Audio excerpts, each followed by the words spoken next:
మరో breaking news చూస్తున్నాం. వాతావరణ శాఖ కీలక అప్డేట్ ఇచ్చింది. రాబోయే 3 గంటల్లో ములుగు, మహబూబ్ నగర్, సూర్యాపేట, ఖమ్మం, నల్గొండ, నాగర్ కర్నూల్, భద్రాద్రి కొత్తగూడెంలో ఉరుములు, పిడుగులు, ఈదురుగాలులతో కూడిన వర్షం కురిసే అవకాశం ఉందని హైదరాబాద్ వాతావరణ కేంద్రం తెలిపింది. ప్రజలు అప్రమత్తంగా ఉండాలని సూచించింది.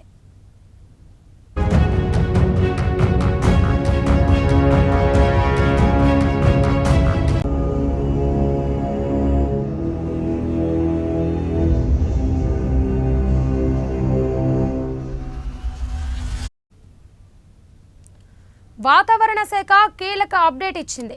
రాబోయే 3 గంటల్లో ములుగు, మహబూబ్ నగర్, సూర్యాపేట, ఖమ్మం, నల్గొండ, నాగర్ కర్నూల్, భద్రాద్రి కొత్తగూడెంలో ఉరుములు, పిడుగులు, ఈదురు గాలులతో కూడిన వర్షం కురిసే అవకాశం ఉందని హైదరాబాద్ వాతావరణ కేంద్రం తెలిపింది.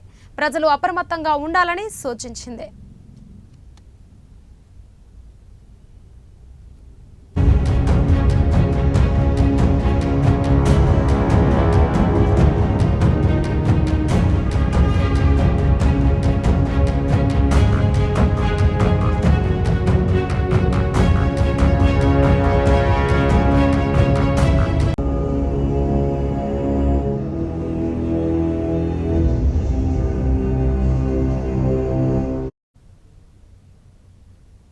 హైదరాబాద్ గచ్చిబౌలిలోని ఏఐజీ ఆసుపత్రిలో చికిత్స పొందుతున్న Jubilee Hills MLA Maganti గోపీనాథ్ను BRS working president KTR పరామర్శించారు. మాగంటి కుటుంబ సభ్యులతో మాట్లాడి వారికి ధైర్యం చెప్పారు. మాగంటి గోపీనాథ్కు అందుతున్న చికిత్స వివరాలను వైద్యులను అడిగి తెలుసుకున్నారు.